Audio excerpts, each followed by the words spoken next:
I'm getting more and more questions these days from women in their 20s and 30s wondering what they could do now to help their hormonal balance. I think it's amazing that women are feeling empowered to learn about their hormones and to accept that it's just not okay to feel terrible 1 week or 2 weeks of the month because of your period, where it stops you from socializing, doing things, you're not as effective at work, it can affect your personal relationships, and this is just not acceptable, and there is something we can do about it.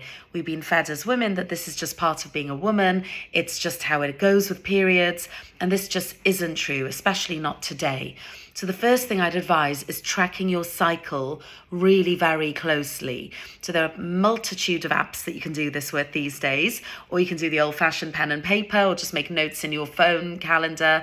And essentially what you need to be looking at is how your energy varies week to week, and how things vary in terms of your sleep, your mood, things like energy, bloating, if you're more sensitive to things, how you're reacting to food and cravings. And doing this consistently over a few months gives us an idea of your pattern. And then once we know your pattern, we know when to put interventions in. So I think that's a really helpful thing that women can do.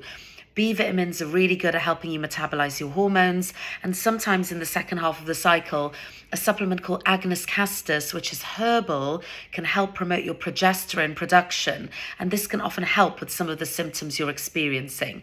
So number one is track, and then also look at certain supplements, use an app to guide yourself, and of course look at cycle syncing. So this means if you're feeling a bit more tired, or a bit more sluggish, your mood and energy's low, maybe premenstrually, not pushing yourself to do the hard cardio, but maybe doing a bit more walking, trying to see if you can schedule your diary differently. So maybe you do more of your socializing in mid-cycle, if that's when you feel good, and a little bit less in the run-up to your period, so you can take some time to look after yourself and nourish your body.